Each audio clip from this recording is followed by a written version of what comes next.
Good morning all of you. Standard 7th, Subject Maths, Chapter number 7, Joint Bar Graph by Sangeeta Morankar. Students, if you like my videos, please like, share, comment my videos and subscribe my YouTube channel SBM EduHub Easy Learning at Home. Joint bar graph. Observe the two bar graphs of Ajay's and Vijay's wheat production. In both graphs, scale on y-axis 1 cm is equal to 10 quintals and on x-axis the years are shown. Let us see if we can show the information from both graphs in a single graph. In this way, more information can be given using less space. Besides, comparing Ajay and Vijay's wheat production also becomes easier. Such graphs are called joint bar graphs. The joint bar graph shows the production of wheat in Ajay's and Vijay's farm. Observe the graph and answer the following questions. Question number 1. In which year did they both produce equal quantities of wheat? Answer is they both produced equal quantities of wheat in the year 2011. The heights of both the bars is the same. Second question. Who produced more wheat in the year 2014? Ajay produced more wheat in the year 2014 is the answer. Question number 3. How much wheat did Ajay and Vijay each produce in the year 2013? Answer. In the year 2013, Ajay produced 40 quintals of wheat and Vijay produced 30 quintals of wheat. Reading a joint bar graph. The minimum and maximum temperature in Pune for 5 days is given. Read the joint bar graph and answer the questions below. First, what data is shown on the x-axis? Days are shown on the x-axis. Second, what data is shown on the y-axis?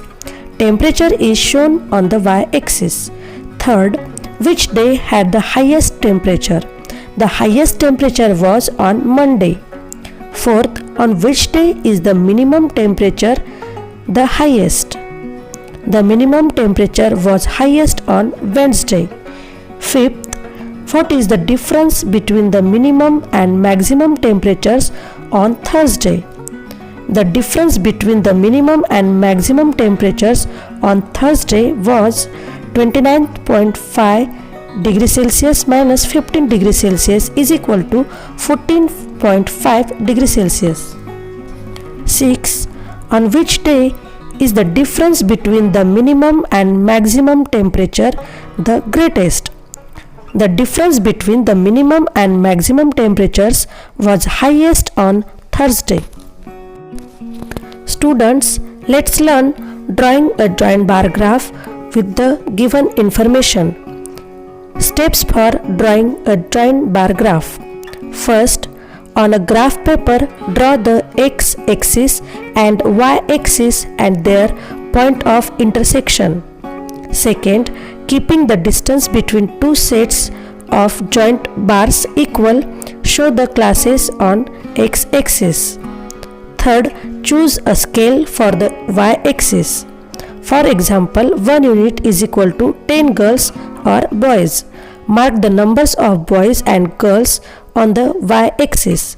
Fourth, using the scale, work out the height of columns required to show the numbers of boys and girls in each class. Use different colors to show the different bars in each set. Thus, we learn in a joint bar graph, the width of all columns should be equal. The distance between any two consecutive sets of joint bars should be equal, and a joint bar graph is used for a comparative study. Students, histogram, line graph, pie charts are various kinds of graphs. We can find them in newspapers, magazines, and presentation of data. When presenting data, different kinds of graphs are used instead of only bar graphs. We can see various kinds of graphs in MS Excel, Graphmatica, GeoGebra. A joint bar graph is useful for drawing conclusions from observations recorded in a science experiment as well in geography and economics. Students, in this lesson we have learned joint bar graph, reading a joint bar graph, drawing a joint bar graph and different kinds of graphs. Thank you for watching this video.